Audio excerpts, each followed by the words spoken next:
প্ৰথমতে মই এটা বাটিত কিছু জহা চাউল লৈ লৈছোঁ আৰু এইখিনি এতিয়া ধুনীয়াকৈ ধুই লওঁ।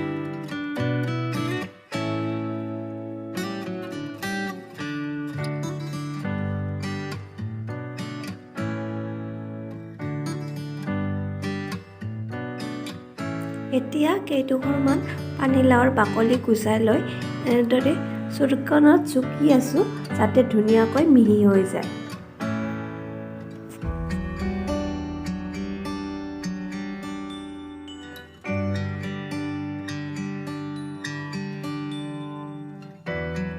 এতিয়া এটা কুকাৰত আগতে ধুই থোৱা চাউলখিনি দি এটা চিটি মাৰিবলৈ দিম যাতে চাউলখিনি ধুনীয়াকৈ সিজি যায়। এতিয়া পানীলাওখিনি কিছু সময় ঢাকনি মাৰি সিজিবলৈ দিম।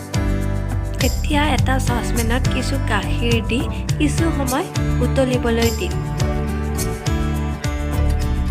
এতিয়া মই এখন প্লেটত 3টা তেজপাত, কাজু বাদাম আৰু খিচমিচ লৈ এইখিনি গাখীৰত ঢালি দিছোঁ। গাখীৰখিনি কিছু সময় উতলাৰ পিছত এতিয়া মই আগতে সিজাই লোৱা চাউলখিনি গাখীৰত দি দিছোঁ। চাউলখিনি দিয়াৰ পিছত একেলগে মই আগতে সিজাই লোৱা পানীলাওখিনিও একেলগে দি দিছোঁ। দি ধুনীয়াকৈ এবাৰ লৰাই দিছোঁ।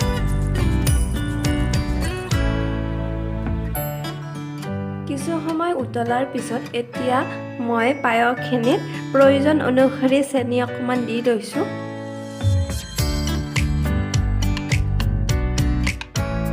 পায়সখিনিত লগতে মই অকণমান বাটাৰ আৰু কিছু মৌ দিছোঁ।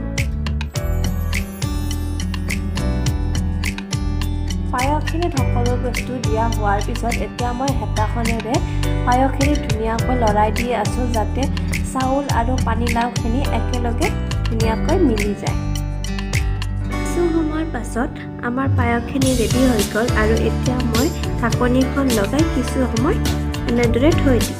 কিছু সময় ঢাকনিখন মাৰি থোৱাৰ পিছত এতিয়া আমাৰ পায়সখিনি খাব পৰা হৈ গ'ল।